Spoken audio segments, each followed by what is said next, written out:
नमस्कार विद्यार्थी मित्रांनो, मी तुषार चव्हाण. स्वागत आहे आपलं पार्थ सायन्स अकॅडमी या माझ्या यूट्यूब चॅनलवर. मागच्या व्हिडिओमध्ये आपलं डिस्कशन चालू होतं पॉलिनेशन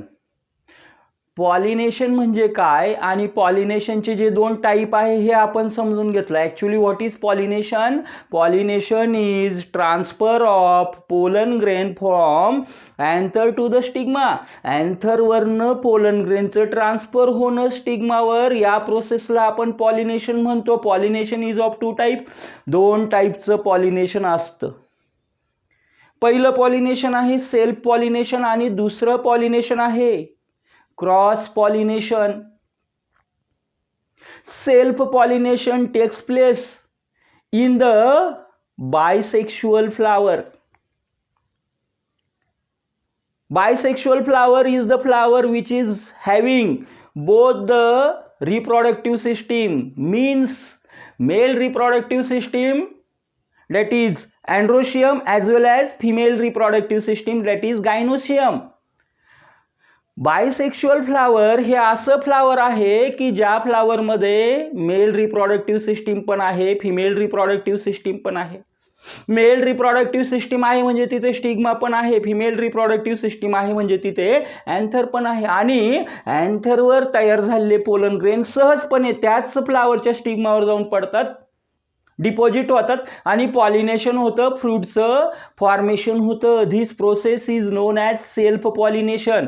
या प्रोसेसला विद्यार्थी मित्रांनो आपण सेल्फ पॉलिनेशन म्हणतो. 90% plants, 90% अँजिओस्पर्मिक plants are producing bisexual flower.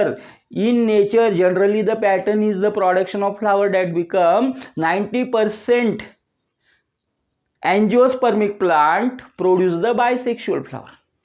जवळजवळ 90% किंवा त्यापेक्षा जास्त म्हणूया आपण, एवढ्या प्लांट स्पीसीज या बायसेक्शुअल फ्लावर प्रोड्यूस करतात. आणि दुसरा प्रकार आहे युनिसेक्शुअल फ्लावर, म्हणजे the flower which is having only a single reproductive system. ज्या फ्लावरमध्ये फक्त आणि फक्त एकच रिप्रोडक्टिव्ह सिस्टीम असणार आहे, either male reproductive system or either female reproductive system. Some plants produce unisexual flower. काही प्लांट्स, मी बघा काय म्हटलं, जास्तीत जास्त प्लांट्स बायसेक्शुअल फ्लावर तयार करतात. त्याच वेळेला काही प्लांट्स, अतिशय थोड्या प्रमाणात आहे हे प्लांट, की दे प्रोड्यूस द युनिसेक्शुअल फ्लावर. त्यांच्यामध्ये एकाच प्लांटवर दोन प्रकारचे फ्लावर्स येतात. त्याच्यामध्ये एक मेल फ्लावर असतं, दुसरं असतं फिमेल फ्लावर. आणि म्हणून आता काय होतं की आता हे पॉसिबल नाही की त्याच फ्लावर मधले पोलन ग्रेन्स हे काय होतात की एखाद्या दुसऱ्या झाडावर, म्हणजे त्याच स्पीसीजचं जे दुसरं झाड आहे त्याच्या फ्लावरवर जाऊन पडतात, की जे फ्लावर फिमेल फ्लावर आहे त्याच्या स्टिग्मावर जाऊन पडतात. म्हणजे दोन वेगवेगळ्या झाडांमध्ये होतंय, पण एका स्पीसीजच्या दोन वेगवेगळ्या झाडांवर आलेल्या फ्लावरमध्ये जे पॉलिनेशन होतंय that pollination is cross pollination. ते पॉलिनेशन झालं क्रॉस पॉलिनेशन. आणि एकाच झाडावर आलेल्या फुलाच्या अंतर्गत, फ्लावरच्या अंतर्गत जे पॉलिनेशन होतं आहे ते पॉलिनेशन झालं सेल्फ पॉलिनेशन. हे तुम्हाला पुन्हा एकदा रिवाइज करण्याची गरज का भासली? कारण आपला जो पुढचा टॉपिक आहे from the lesson reproduction in lower and higher plants, that topic is outbreeding devices, that is contrivances. Outbreeding devices हा आपला पुढचा टॉपिक असणार आहे. आजच्या लेक्चरमध्ये आपण आउटब्रीडिंग डिव्हाइसेस एक्सप्लेन करणार आहोत. पण त्याआधी आपल्याला हे क्लिअर पाहिजे की आउटब्रीडिंग डिव्हाइसेस प्लांट्समध्ये का तयार झाले. मागच्या लेक्चरमध्ये आपण डिस्कस केलं होतं, मी तुम्हाला एक्सप्लेन पण केलं होतं की most of the plant avoid self pollination. Instead of self pollination they promote the cross pollination. जास्तीत जास्त जे काही अँजिओस्पर्मिक प्लांट आहे किंवा फ्लावरिंग प्लांट्स आहेत ते सेल्फ पॉलिनेशन अवॉइड करतात आणि त्याऐवजी क्रॉस पॉलिनेशनच्या मेथडला प्रमोट करतात. They follow the process of cross pollination.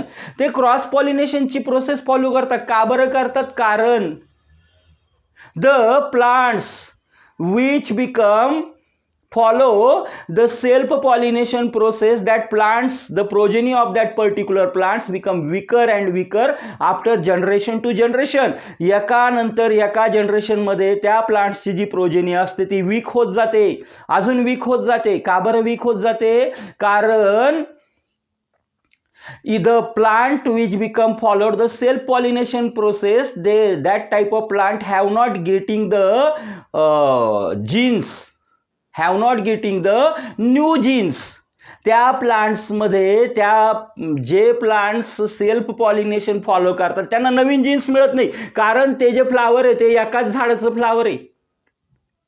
त्याच झाडाच्या एकाच झाडाच्या फ्लावरमध्ये म्हणजे त्या झाडावर आलेलं जे फ्लावर आहे त्याच्यामध्येच ते काय झालं, त्या ठिकाणी पॉलिनेशन झालं. नवीन जीन यांचा प्रश्नच राहत नाही. आणि म्हणून जर नवीन जीन मिळाले नाही तर genetic recombination have not takes place. Genetic recombination होणार नाही. If the genetic recombination have not takes place then it have not leads to variation. त्याच्यामुळे व्हॅरिएशन येणार नाही. And if it has not lead to variation then what happens? The plant have not possesses the process of the evolution. त्या plants मध्ये इव्होल्युशनची प्रोसेसच होणार नाही. Evolution is necessary to adapt the changing environment, to survive in the changing environment.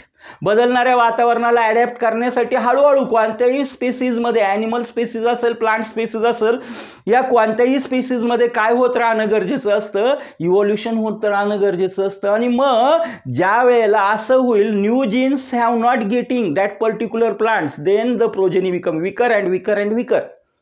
Naveen genes जोपर्यंत त्याला मिळत नाही तोपर्यंत genome strong होत नाही. आणि म्हणून so most of the plants avoid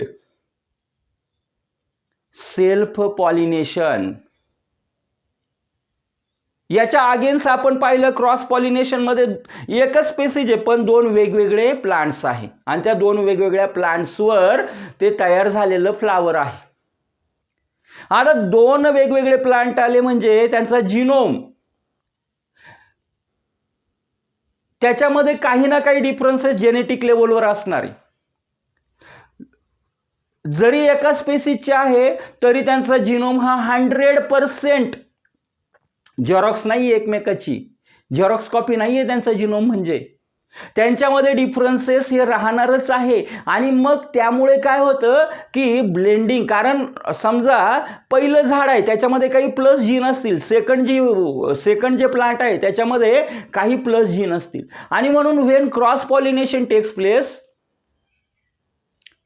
the plant, the progeny produced that become by the result of the genetic recombination of these new genes. हे नवीन जीन्स दोनही प्लांट कडून आलेले यांच्यामध्ये जेनेटिक रिकॉम्बिनेशन होतं. It leads to variation.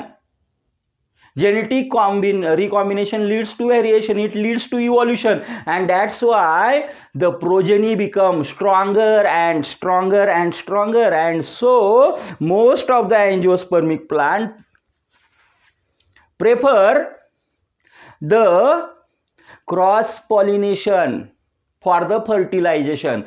Fertilisation साठी most of the angiospermic plant हे cross पॉलिनेशनला preference देतात. मग आपण सुरुवातीला बघितलं की जास्तीत जास्त जे प्लांट्स आहे अँजिओस्पर्मिक प्लांट हे बायसेक्शुअल फ्लावर तयार करतात. आणि जर बायसेक्शुअल फ्लावर तयार होतंय तर मग क्रॉस पॉलिनेशनला प्रमोट कसं करणार हे plants? How they promote the cross pollination? Because it is highly probability that self pollination takes place inside the flower. Self pollination त्या फ्लावरच्या आतमध्ये होऊन जाईल याची प्रॉबॅबिलिटी खूप जास्त आहे. आणि हे होऊ नये, that's why the plants produces or the plants follow some, they develop some outbreeding devices म्हणजेच उपकरण, थोडक्यात त्याचा मराठीमध्ये शब्दशः अर्थ केला तर. पण या ठिकाणी तसं घ्यायचं नाही. या ठिकाणी काय method, outbreeding devices means the meaning of the outbreeding device is that by that particular method they have avoid the self pollination.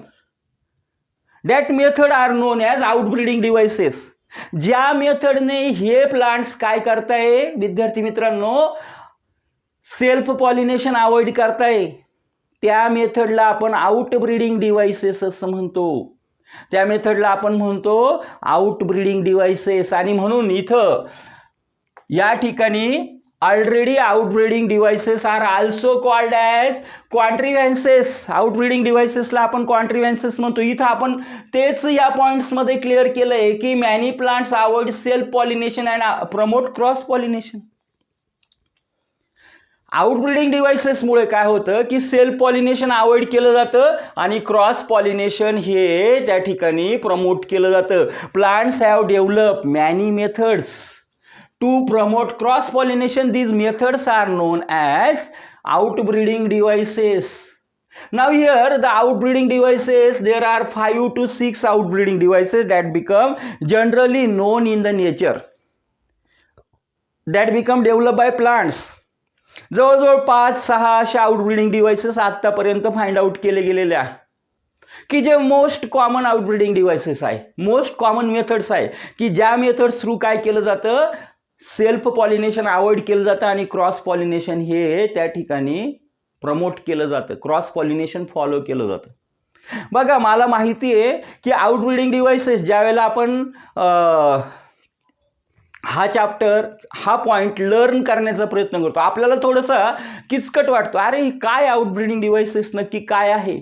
म्हणून हे आपण अतिशय सोपं करण्याचा प्रयत्न करतो. आउटब्रीडिंग डिव्हाइसेसच्या आधी आपल्याला सेल्फ आणि क्रॉस पॉलिनेशन त्याच्यामुळं काय त्याचे बॅड इम्पॅक्ट आहे आणि त्याचे म्हणजे त्याचे पॉझिटिव्ह फंक्शन, पॉझिटिव्ह साईड काय आहे त्याची आणि निगेटिव्ह साईड काय आहे हे आपण आधी आपल्याला माहिती पाहिजे.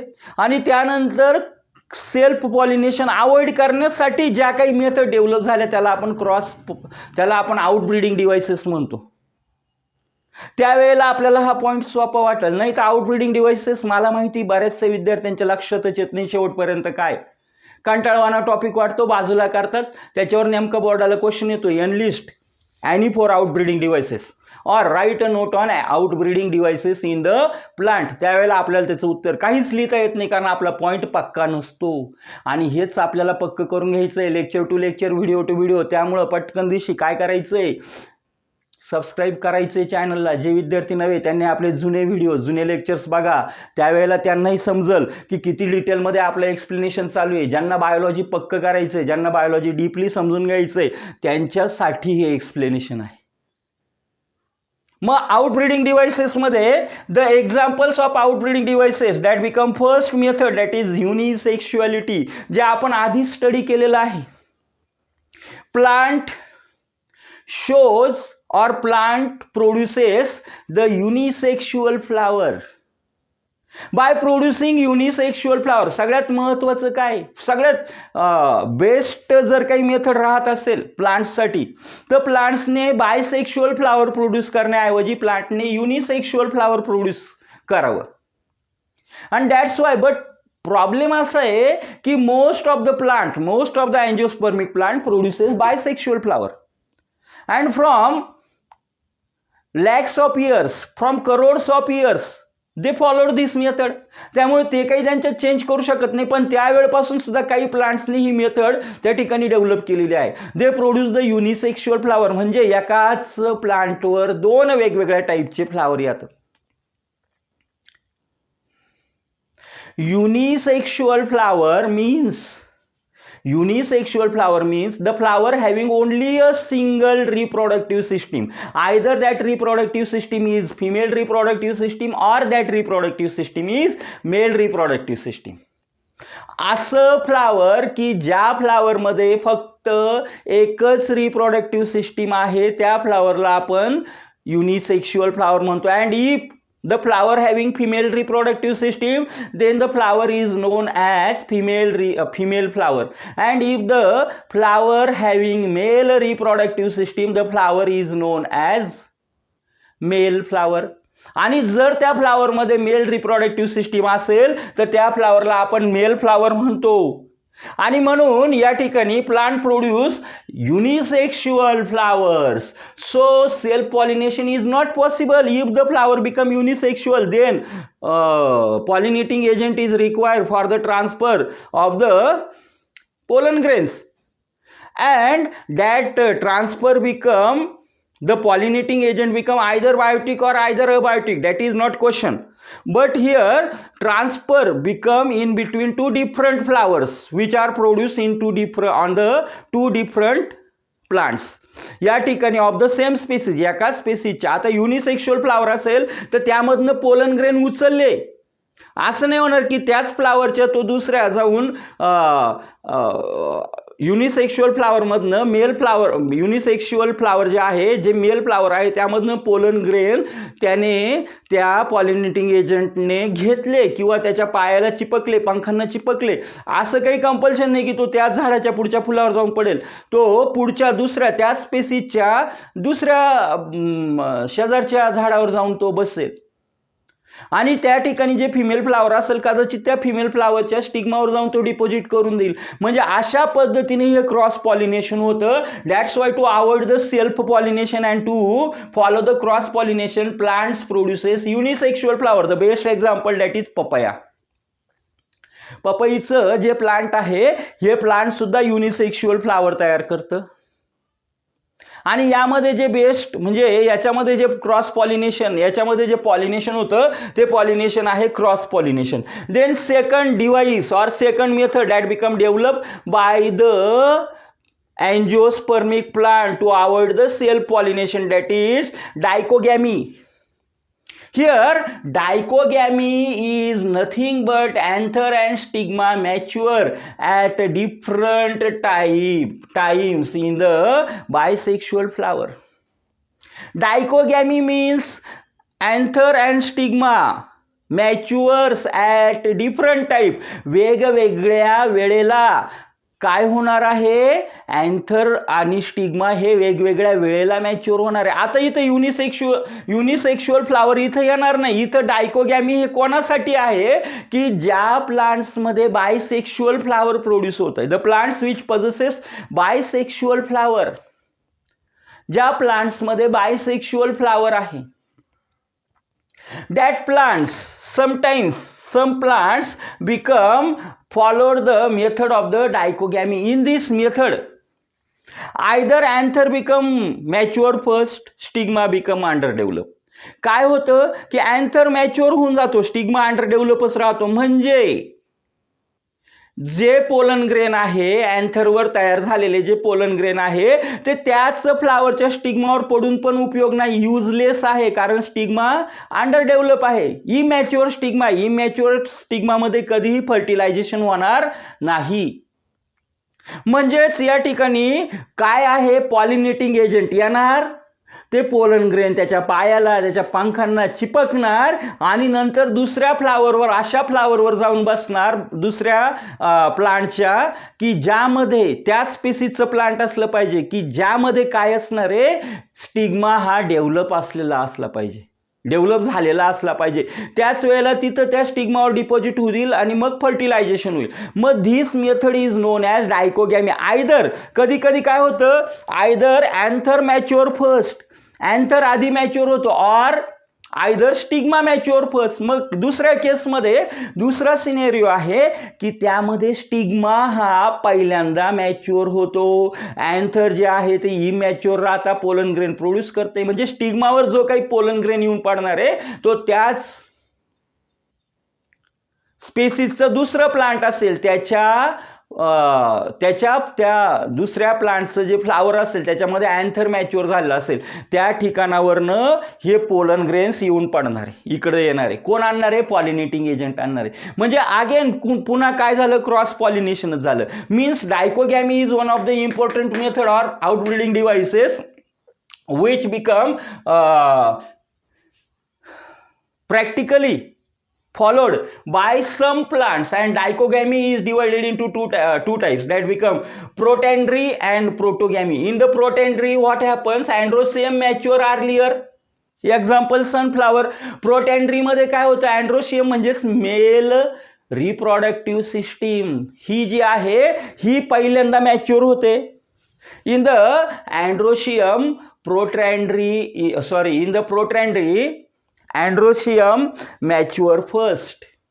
Androecium means male reproductive system, means anther mature first, and the best example that becomes sunflower. And in the protogamy what happens, the stigma or gynoecium mature first. दोन पॉसिबिलिटी इथं मी डायकोगॅमी मध्ये बोललो. आयदर एक तर अँड्रोशियम आधी mature होईल किंवा gynoecium आधी मॅच्युअर होईल. अँड्रोशियम जर मॅच्युअर झाला आधी तर त्याला आपण प्रोटँड्री म्हणतो, आणि जर गायनोशियम मॅच्युअर झाला then it is known as protogamy, means female reproductive structure, म्हणजे स्टिग्मा या ठिकाणी आधी मॅच्युअर होतो. The best example that become Gloriosa plant हे त्याचं बेस्ट एक्झाम्पल आहे. नाव then the third outbreeding device developed by the plant to avoid the self pollination and promote the cross pollination, that become prepotency, and prepotency become pollen grain of other flowers germinate speedily over the stigma than the pollen grain from the same flower. बघा पुन्हा flower आला, या ठिकाणी bisexual flower आहे. आता या bisexual flower मध्ये दोन पॉसिबिलिटी आहे. बायसेक्शुअल फ्लावर मध्ये पॉसिबिलिटी आहे दोन. आयदर एक तर काय होणार आहे की या ठिकाणी त्याच फ्लावरचे पोलन ग्रेन्स त्याच्या, समजा त्याने डायकोगॅमीला फॉलो नाही केलं त्या प्लांटने, आणि मॅच्युअर अँथर पण मॅच्युअर होतोय, स्टिग्मा पण मॅच्युअर होतोय ॲट द सेम टाइम. अशा केसमध्ये दोन पॉसिबिलिटी क्रिएट होतात. एक तर स्टिग्मावर जे पोलन ग्रेन डिपॉझिट होणार आहे हे त्याच फ्लावरच्या अँथरवरचे पोलन ग्रेन असणार आहे, आणि त्याचबरोबर असं तर काही कंपल्शन नाही की त्याच फ्लावरच्या अँथरवरचेच पोलन ग्रेन तिथं डिपॉझिट झाले पाहिजे, तिथं डिपॉझिट होतील. पण त्याचबरोबर असं पण होईल की दुसरा त्याच स्पीसीजचं जे दुसरं प्लांट आहे त्याचे सुद्धा mature pollen grain pollinating agent आणून तिथं डिपॉझिट करणार आहे. म्हणजे दोन प्रकारचे पोलन ग्रेन आता त्या स्टिग्मावर आले. एक म्हणजे त्याच प्लांटचे त्याच फ्लावरचे पोलन ग्रेन्स आहे, आणि दुसरं म्हणजे दुसऱ्या फ्लावरवरून बाहेरच्या फ्लावरवरून आलेले पोलन ग्रेन्स आहे. अशा केसमध्ये सुद्धा या प्लांटला या फ्लावरला काय करायचंय, सेल्फ पॉलिनेशन अवॉइड करायचंय. त्यावेळेला काय होतं, दॅट इज नोन ॲज प्रिपोटेन्सी. प्रिपोटेन्सीमध्ये काय होतं की the flower which came from the outer flower, the pollen grain which came from the outer flower, जो पोलन ग्रेन बाहेरच्या अदर फ्लावरवरून आलेला आहे, इट जर्मिनेट्स फर्स्ट, तो आधी जर्मिनेट होतो, and the pollen grain from the same flower is not undergoes germination. त्याच फ्लावरमधला जो pollen grain आहे की जो त्या स्टिग्मावर डिपॉझिट झालेला आहे, हा पोलन ग्रेन जर्मिनेट होत नाही किंवा त्याला जर्मिनेशनसाठी खूप वेळ लागणार आहे. त्या तुलनेमध्ये जो बाहेरच्या फ्लावरवरून आलेला पोलन ग्रेन आहे तो वेगानं जर्मिनेट होणार आहे, पोलन ट्यूबचं फॉर्मेशन होणार आहे. संपलं तिथेच विषय. क्रॉस पॉलिनेशन झालं, सक्सेसफुल फर्टिलायझेशन झालं. This method is known as prepotency. The best example of the prepotency that become apple. Apple हे जे आहे, apple is the best example of the prepotency. ॲपलमध्ये आपल्याला हे बघायला मिळतं. Then the next one that become heterostyle. पुढचं जे आउटब्रीडिंग डिव्हाइस आहे, that device is heterostyly. Stigmas and anthers are placed at different level. हेट्रोस्टाईलीमध्ये काय केलं बघा, again the flower is bisexual. पुन्हा लक्ष द्या, नीट ऐका, समजून घ्या. पुन्हा समजा हा अँथर आहे आणि समजा हा स्टिग्मा आहे. Anther and stigma are located at different levels. That is known as heterostyle. Suppose हा stigma it become located on this level. या लेवलवर हा स्टिग्मा लोकेट झाले तर अँथर इथंच लोकेट असणार आहे. Anther become here. That's why it is not possible to transfer the pollen grain from this lower level to this higher level. या lower लेवलवरनं हे पोलन ग्रेन ह्या हायर लेवलच्या स्टिग्मावर जाणं पॉसिबल नाही आहे. They are located on the different levels that is known as heterostyly. Stigmas and anthers are located placed at different levels. आता दोन पॉसिबिलिटी, एक तर अँथर इथं असेल किंवा असं होईल अँथर खूप वरती आणि स्टिग्मा खूप खाली. अँथर खूप वरती आहे आणि स्टिग्मा खूप खाली आहे, ही पण दुसरी पॉसिबिलिटी. म्हणजे अशा पद्धतीनं अँथर आणि स्टिग्माचं लोकेशन बदलून सुद्धा या ठिकाणी काय केलं जातं, सेल्फ पॉलिनेशन अवॉइड करण्याचा प्रयत्न केला जातो. That is known as heterostyly. This is the fourth method that become develop by the plants to avoid the self pollination. बघा, सेल्फ पॉलिनेशन अवॉइड केलं जातं प्लांटकडनं. का बरं? कारण जेनेटिकली स्ट्रॉंग बनायचे. जेनेटिकली स्ट्रॉंग जर जेनेटिकली स्ट्रॉंग बनलं नाही तर येणाऱ्या बदलणाऱ्या वातावरणामध्ये ती स्पेसीज टिकू शकणार नाही. आणि प्रत्येक स्पेसीजचं हे फंडामेंटल नेचर आहे की त्याला कोणत्याही ॲडव्हर्स कंडिशनमध्ये सुद्धा टिकून राहायचंय, त्याच्या इंडिव्हिज्युअल्सला टिकून राहायचंय. आणि म्हणून हे सेल्फ पॉलिनेशन अवॉइड करण्याचा प्रयत्न कोण करतं या ठिकाणी, तर हे जे अँजिओस्पर्मिक प्लांट्स आहे, हे अँजिओस्पर्मिक प्लांट करतात. Fifth method, fifth outbreeding device that become also called as contrivances. Fifth contrivance that become herkogamy. शब्द किती कशा पद्धतीने सहज लक्षात राहणार बघा. हार्कोगॅमी. Harcogamy in plants, natural physical barrier is present between androecium and gynoecium to avoid contact of pollen with stigma. या ठिकाणी आपण हेट्रोस्टाईली पाहिलं. हेट्रोस्टाईलीमध्ये प्राईम रोज हे त्याचं एक्झाम्पल होतं. हार्कोगॅमीमध्ये कॅलोट्रॉपिस प्रोसेरा, ज्याला आपण रुई म्हणतो, हे त्याचं बेस्ट एक्झाम्पल आहे. In plants natural physical barrier is present. बघा, या ठिकाणी बायसेक्शुअलच फ्लावर आहे आणि या बायसेक्शुअल फ्लावरमध्ये काय झालं, नॅचरल फिजिकल बॅरियर्स तयार झालेले. हे जे नॅचरल फिजिकल बॅरियर्स कोणामध्ये, अँड्रोशियम आणि गायनोशियम मध्ये.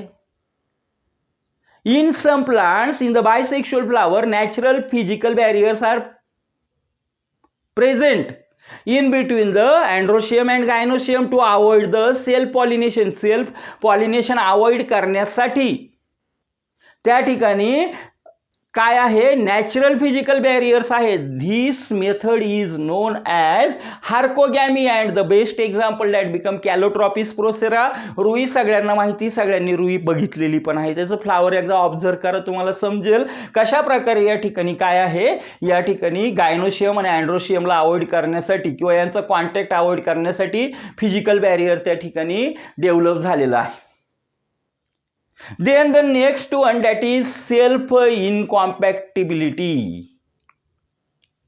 Self incompatibility means it is a genetic mechanism by which the self pollination become avoided. हे जेनेटिक मेकॅनिझम आहे. जेनेटिक मेकॅनिझम आहे म्हणजेच याच्याशी रिलेटेड त्या ठिकाणी जीन ऍक्टिव्ह आहे जीनोम मध्ये. It is a genetic mechanism which by the influence of that particular gene self pollination become avoided and it is known as incompatibility. यालाच आपण म्हणतो self incompatibility. Self incompatibility is the genetic mechanism by which the self pollination become avoid genetically. And the best example that become tobacco plant. It is genetic mechanism by which self pollination is inhibited. Inhibited म्हणजे काय, inhibit केलं जातं, stop केलं जातं. आणि tobacco plant हे त्याचं best example आहे. छोटं प्लांट असतं, 3, 3.5, 4 फूट उंचीपर्यंत वाढणारं टोबॅकोचं, खूप मोठं झाड नाहीये. In this way, we have tried to understand about the methods, the devices which become produced by the plant to avoid the self-pollination. The method produced by the plants to avoid the self-pollination is called as outbreeding devices. It is also called as contrivances. Now the first outbreeding device that become unisexuality.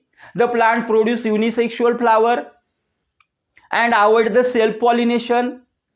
Then it is called as this method is known as unisexuality. This is one of the important method, important device to avoid the self pollination based example, that is papaya. Then second, that is dichogamy. In the dichogamy, anther and stigma are mature at different times.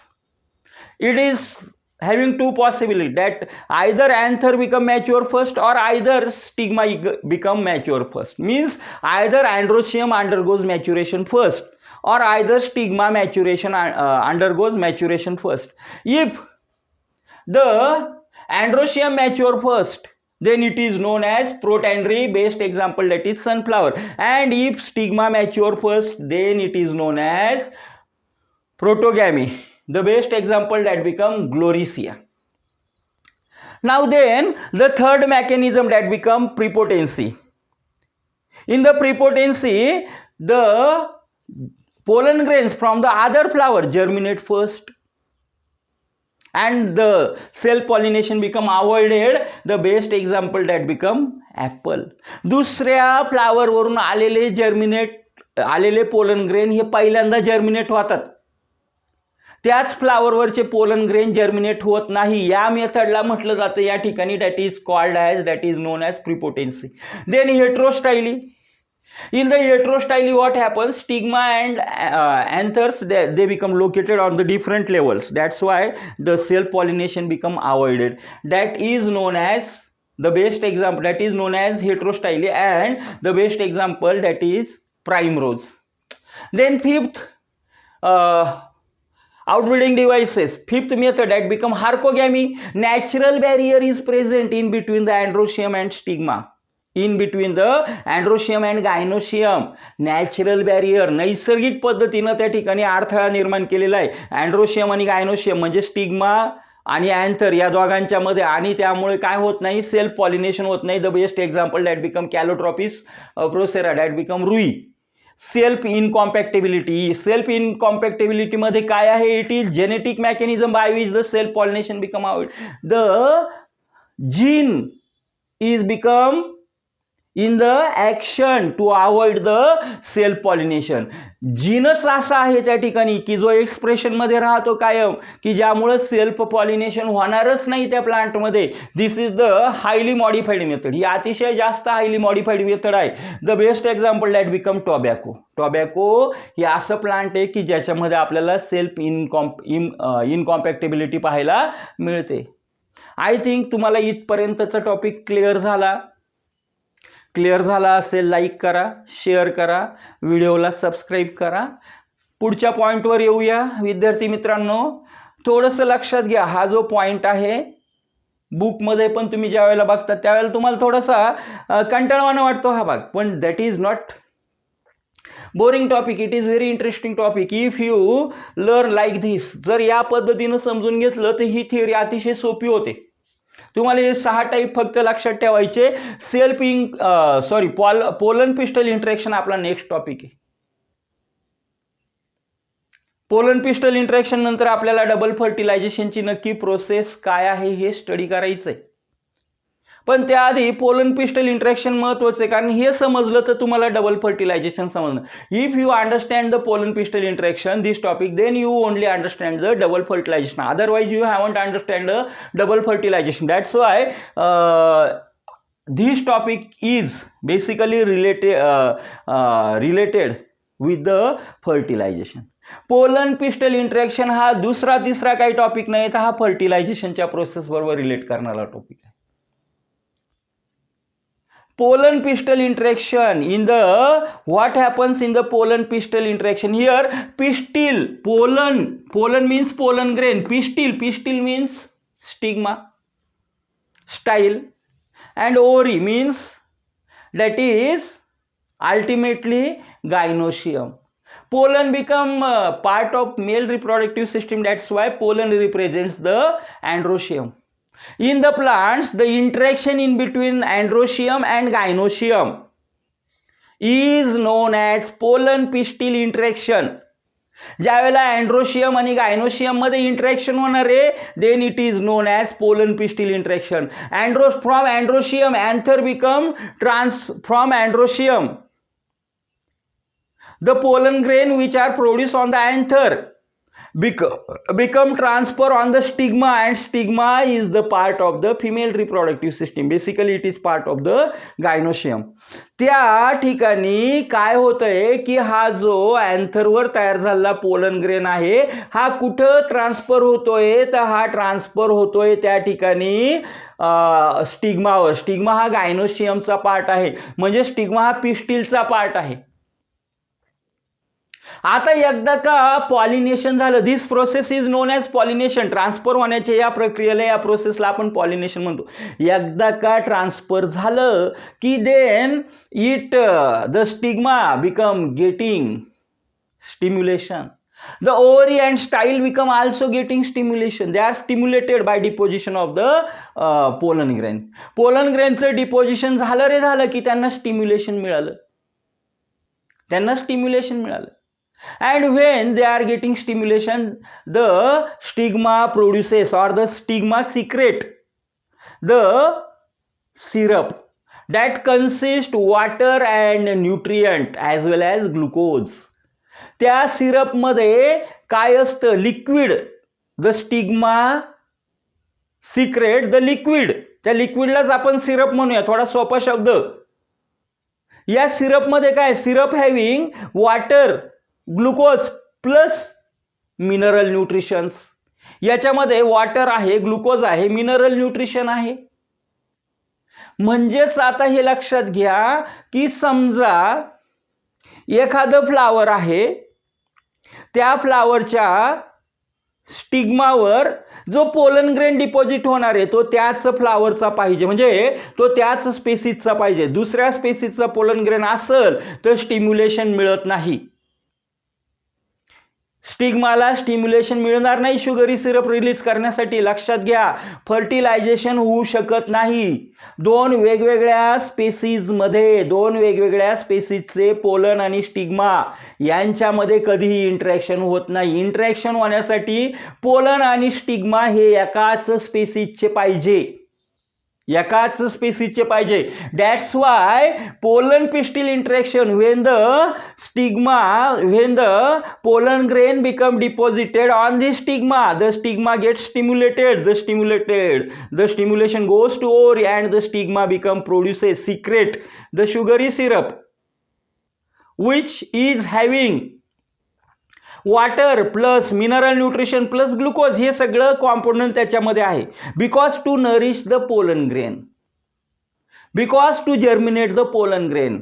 कशासाठी, या पूर्ण हा जो stigma आहे हा ओला होतो, हा सगळा या ठिकाणी शुगरी सिरप रिलीज करतो, कारण त्या ठिकाणी कोण आहे, त्या ठिकाणी पोलन ग्रेन आहे. आता एकदा का सरफेसवर, स्टिग्माच्या सरफेसवर, when the sugary syrup become released on the surface of the stigma, then the pollen grain become absorb the sugary syrup, minerals, nutrition, glucose, water, that all matter become absorbed by the pollen grain. हे सगळंच्या सगळं matter liquid pollen grain absorb करतोय. And in very few hours, in very few time, the absorption capacity of the pollen grain ends. त्या ठिकाणी absorption capacity संपते. The pollen grain, inside the pollen grain the cytoplasm and the liquid which become absorb from the stigma that become saturate. त्या ठिकाणी pollen ग्रेनच्या आतमध्ये already cytoplasm आहेच, सायटोप्लाझमिक material आहेच. त्याने काय केलं, अजून त्या स्टिग्मावरनं शुगरी सिरप ॲब्सॉर्ब केलं. एक वेळ अशी येते की आता मध्ये चेंबरमध्ये जागाच राहिलेली नाही नवीन शुगरी सिरपला त्या ठिकाणी आतमध्ये घ्यायला, आणि त्याच्यामुळं द डेन्सिटी बिकम इन्क्रीज, आतमध्ये डेन्सिटी वाढते and it become create pressure on the germ पोर.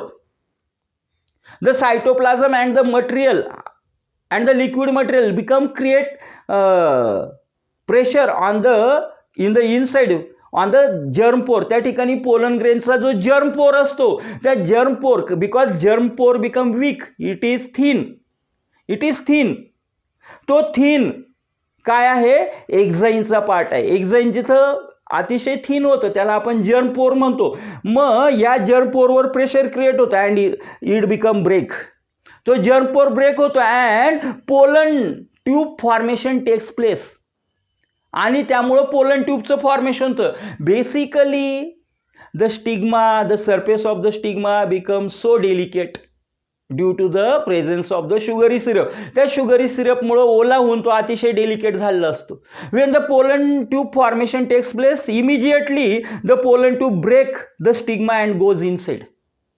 ज्यावेळेला पोलन ट्यूबचं फॉर्मेशन होतं पोलन ग्रेनमधनं त्यावेळेला इमिजिएटली तो काय करतो त्या स्टिग्माला, कारण पुढचा भाग कसा असतो, टॅपरिंग एंडचा असतो पोलन ट्यूबचा, टॅपर म्हणजे निमुळता होत गेला, तो त्या स्टिग्माला ब्रेक करतो आणि आतमध्ये जातो. Then it starts to develop towards the embryo sac. तिथून पुढे तो एम्ब्रियो सॅककडे त्याचं डेव्हलपमेंट सुरू होतं. म्हणजे लक्षात घ्या या ठिकाणी की अशा पद्धतीनं in this way the pollen germination takes place. When the formation of pollen tube completes then it is known as germination of pollen grain. ज्यावेळेला पोलन ट्यूबचं फॉर्मेशन कम्प्लीट झालं त्यावेळेला त्याला आपण काय म्हणतो की पोलन ट्यूबचं जर्मिनेशन झालं असं म्हणतो. Then it become break into the stigma and through the style it become develop towards the embryo sac. And when it become goes inside the embryo sac through the micropylar end. Micropylar एंडने ती ज्या वेळेला embryo सॅकमध्ये pollen tube enter करते, then first of all the synergid become break and release the water. The pollen tube also, the tip of the pollen tube also break and release 2 male gametes. Pollen ट्यूबचा पण काय होतो, तो tip portion तुटतो, कारण pollen ट्यूबने काय बरोबर आणलं, pollen tube conduct 2 male gametes and the 2 male gametes become released in the at the micropylar end of the embryo sac. Embryo सॅकच्या मायक्रोपायलर एंडला ते जे 2 मेल गॅमेट्स ते रिलीज होतात. पहिला the first male gamete become fuse with the एक cell बरोबर पहिला मेल गॅमेट फ्यूज होतो and the second male gamete become fuse with the secondary nucleus at the centre of the embryo sac. Embryo सॅकच्या सेंटरला असलेला जो secondary nucleus आहे त्या सेकंडरी न्यूक्लियस बरोबर दुसरा जो मेल गॅमेट आहे तो काय होतो त्या ठिकाणी फ्यूज होतो. In this way the fusion takes place and this is nothing but it is called as pollen pistil interaction. हे आहे पोलन पिस्टिल इंटरॅक्शन. ही प्रोसेस समजली तुम्हाला, डबल फर्टिलायझेशनची प्रोसेस समजणार आहे की जो आपला पुढचा नेक्स्ट पार्ट आहे. समजली नसेल पुन्हा एकदा व्हिडिओ बघा, पुन्हा एकदा लेक्चर बघा. पुढच्या पॉइंटवर येऊया, that become artificial hybridisation. Hybridisation is the process by which the new domestic plant variety become developed for improvement of the crop. आपण नवीन डोमेस्टिक प्लांट व्हरायटी डेव्हलप करतो for artificial hybridisation become practices in the agricultural sector by which improvement of the crop in the crop takes place. Artificial हायब्रिडायझेशनने आपण काय करतो, नवीन चांगल्या variety ज्या आहे त्या डेव्हलप करतो. Only desired pollen grain are hand pollinated. या ठिकाणी आपल्याला फक्त काय करतो, डिझायर्ड पोलन ग्रेन म्हणजे आपल्याला पॅरेंटल जनरेशन सिलेक्ट करावे लागते. त्यामध्ये पॅरेंटल जनरेशनमध्ये डिझायर्ड जे आपल्याला कॅरेक्टर्स पाहिजे ते कॅरेक्टर शो करणारं प्लांट पाहिजे त्याचेच पोलन ग्रेन आपण काय करतो त्या ठिकाणी हँड पॉलिनेट करतो. म्हणजे नॅचरली पॉलिनेशन होऊ देत नाही. Naturally pollinating agent through pollination होत नाही, आपण स्वतः हँड पॉलिनेट करतो and we have grow the desired new variety. कारण नवीन तयार होणार आहे प्रोजेनीमध्ये ते कॅरेक्टर येणार आहे. नवीन म्हणजेच काहीतरी नवीन कॅरेक्टर आलं, नवीन त्या ठिकाणी व्हेरिएशन दिसलं आणि म्हणून त्याला आपण व्हरायटी म्हटलं. Now then the artificial hybridisation also consist emasculation, bagging and tagging. आता मी पहिल्यांदा तुम्हाला हे क्लिअर करतो की इमॅस्क्युलेशन काय. आर्टिफिशियल हायब्रिडायझेशन करताना आपल्याला सेल्फ पॉलिनेशन अवॉइड करायचं आहे. To avoid self pollination in the bisexual flowers we remove the anther before anthesis. Removal of anther before anthesis is known as emasculation. Anther develop होऊ देण्याच्या आधी तो रिमूव्ह करून टाकायचा, काढून टाकायचा, आणि ते फ्लावरला कशामध्ये कन्वर्ट करायचं, युनिसेक्शुअल फ्लावरमध्ये कन्वर्ट करायचं. फ्लावर बायसेक्शुअल आहे, पण आपल्याला काय करायचं, या फ्लावरमध्ये सेल्फ पॉलिनेशन होऊ द्यायचं नाही, कारण आपल्याला नवीन व्हरायटी डेव्हलप करणे. म्हणून याच्यातला जो अँथरचा पार्ट आहे तो अलगद काय करायचा असतो, तो रिमूव्ह करून घ्यायचा, तो अलगद बाजूला करून टाकायचा. फ्लावर युनिसेक्शुअल झालं. आणि मग आता आपण काय करणार आहोत, दुसरी जी पॅरेंटल व्हरायटी, दुसरं जे प्लांट सिलेक्ट केलंय पॉलिनेशन क्रॉसिंगसाठी, त्या प्लांटमध्ये जे अँथर, त्या फ्लावरमध्ये जे अँथर आहे त्याचे डेव्हलप झाले पण हाताने आपण ते काढतो, तो अँथर तिथला घेतो, तोडतो आणि याच्या स्टिग्मावर येऊन इथं स्प्रिंकल करतो, इथं तो हँड पॉलिनेशन त्याचं करतो आपण. Removal of the anther before anthesis in the artificial hybridization that is known as emasculation, त्याला आपण इमॅस्क्युलेशन म्हणतो. Then bagging and tagging. मग ज्या वेळेला आपण एखादं काय करतोय, हायब्रिड व्हरायटी डेव्हलप करतोय, त्यावेळेला आपण त्याला एकदा का ते फ्लावर त्याच्यामध्ये पॉलिनेशन झालं, आपण हँड पॉलिनेशन त्याचं केलं की त्याला एक बॅग त्याच्यावरून लावतो आणि तिथे छोटीशी गाठ मारतो. का बरं? कारण नवीन पॉलिनेटिंग एजंटने पुन्हा नेऊन काही तिथं काय करू नये, पोलन ग्रेन्स डिपॉझिट करू नये, आणि म्हणून त्या ठिकाणी आपण बॅगिंग करतो. आणि तो बॅग जी आहे, कोणत्या किती तारखेला केलेलं ते पॉलिनेशन किंवा ती बॅग किती तारखेला बांधलेली आहे त्याचा टॅग तिथं लावतो.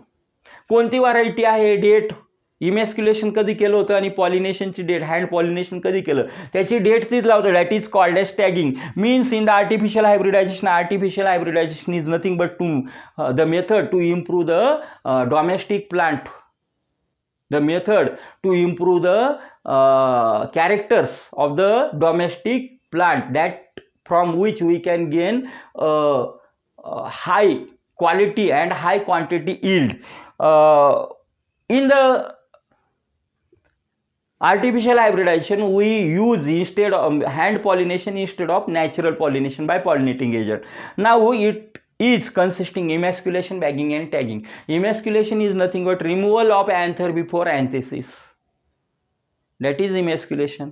Bagging, then we bag it and then we tag it. This is the artificial hybridization.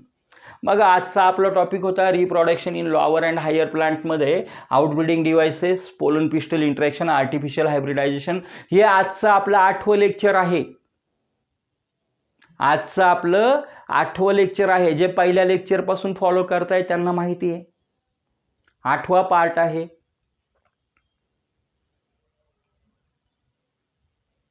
समजलं नसेल पुन्हा एकदा बघा, कारण प्रत्येकाची समजण्याची लेवल ही वेगवेगळी आहे विद्यार्थी मित्रांनो. आणि मला माहिती तुम्हाला 100% व्यवस्थित आकलन होतंय, अंडरस्टँडिंग होतंय.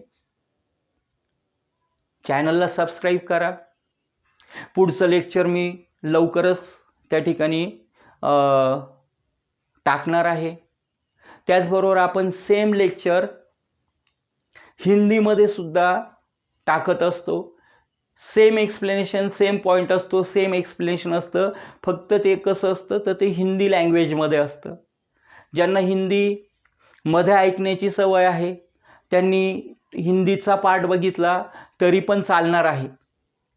पण तुम्ही ऐकलं पाहिजे, तुम्ही स्टडी केला पाहिजे, डिटेलमध्ये स्टडी करा. चॅनलला सबस्क्राईब करा. आज आपण आपलं लेक्चर इथेच थांबवतो आहोत. पुढच्या लेक्चरमध्ये आपण डबल फर्टिलायझेशन टॉपिक घेऊन येणार आहोत. डबल फर्टिलायझेशनचं एक्सप्लेनेशन काय आहे नक्की हे सगळं बघणार आहोत. दॅट्स वाय तोपर्यंत आपण आपलं लेक्चर थांबवूया. Thank you to all of you. Thanks for watching this lecture. Thanks for watching this video. Thanks a lot.